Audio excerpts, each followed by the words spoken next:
The cell, better the box, was cooled down to the point that I was shaking most of the time. For the next 70 days, I wouldn't know the sweetness of sleeping. Interrogation 24 hours a day. I was living literally in terror. There's no reason for محمدو to be in Guantanamo. محمدو has never been charged with a crime. He's been in Guantanamo now 14 years. It's not that they haven't found the evidence against him. There isn't any evidence against him.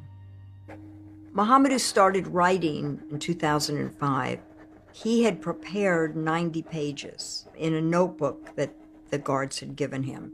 That was the beginning of this manuscript. For a number of years, his attorneys conduct litigation and negotiations to get that manuscript declassified. محمدو is somewhat of a modern Renaissance man. He is from the country of Mauritania. He's from a very poor family, but he won a scholarship to study in Germany as a very young man. محمدو had joined al-Qaeda in the early 1990s. Like many young men, he had gone to Afghanistan as a student to join the fight against the communist government of Afghanistan. And to join the fight, you had to train at an al-Qaeda camp, and he had trained and he had sworn loyalty to them. But as he's said repeatedly, he broke all ties after the communist government collapsed and the various mujahideen factions started shooting each other. محمدو essentially said, I'm out. محمدو was at his mother's house in November of 2001, and he gets a call from the police to come and be interviewed. And he literally, I'm sure, told his mother, I'll be right back. And he disappeared, and his family has never seen him again to this day. There were 4 of them when I stepped outside the door with my mum and my aunt. Both kept their eyes staring at me. It is the taste of helplessness when you see your beloved fading away like a dream, and you cannot help him. He realized he wasn't going home when he got on an airplane, was stripped of his clothes. In August of 2002, he landed in Cuba, in Guantanamo. His family, of course, had no idea what had happened to him. And it was only when Yadi, محمدو's younger brother, who lives in Germany, picked up Der Spiegel and saw an article in October of 2002 that محمدو was in Guantanamo, did the family know where he had been held. Einfach, wir waren alle sprachlos. Wie kann uns eine Regierung so lange lügen, und mit uns solche schmutzige Spiele machen? Wir waren alle enttäuscht von unserer Regierung. Komplett. They were trying to frighten him so that he would tell them what they wanted to hear. They would come to him essentially and say, well, we know what you did. We just need you to tell us. We know you were involved in 9/11. We know you know these people. And they were on this kind of endless fishing expedition. And there was no truth to tell them. But that's what they kept saying. I'm going to do everything I'm allowed to break you. You'll never see your family again. My answer was always, do what you got to do. I have done nothing. And as soon as I spit my words, he went wildly crazy, as if he wanted to devour me alive. محمدو was subjected to a whole list of torture techniques that had been approved by the Secretary of Defense. Die haben ihm gesagt, dass die meine Mutter aus Mauretanien importiert haben, geholt haben, und die befinden sich jetzt in einer Einzelhaftzelle in Guantanamo.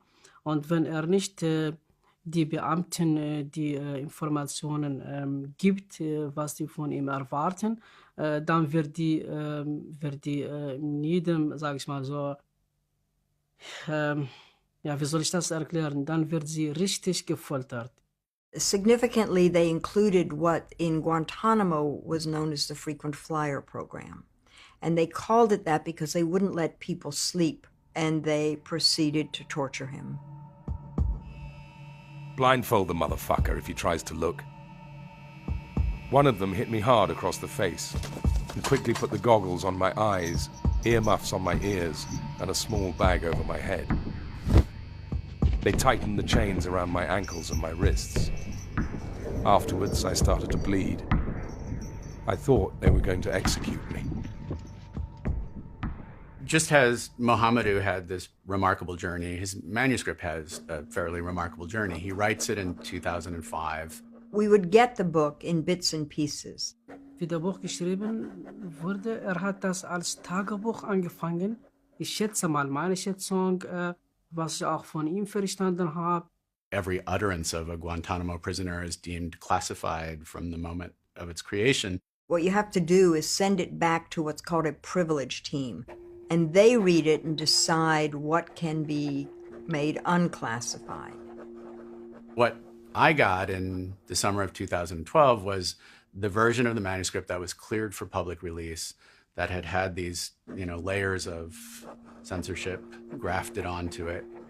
The physical impression of a page full of redactions is a brick wall.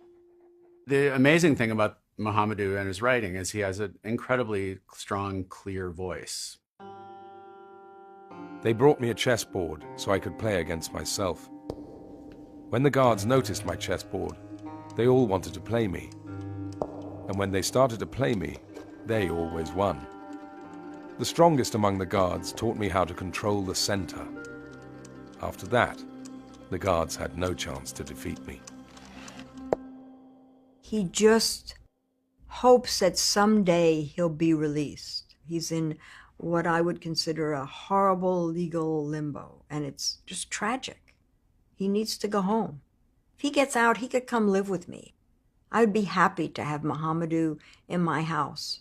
He's just such a good, warm, caring human being, and somehow that strength keeps him going.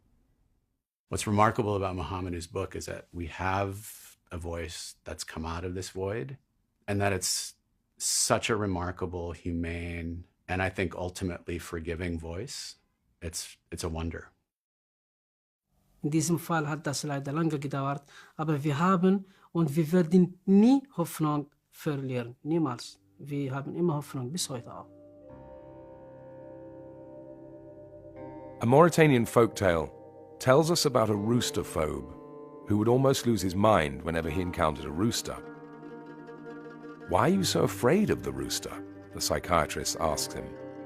The rooster thinks I'm corn. You're not corn. You're a very big man. Nobody can mistake you for a tiny ear of corn, the psychiatrist said. I know that, doctor, but the rooster doesn't. For years, I've been trying to convince the US government that I am not corn.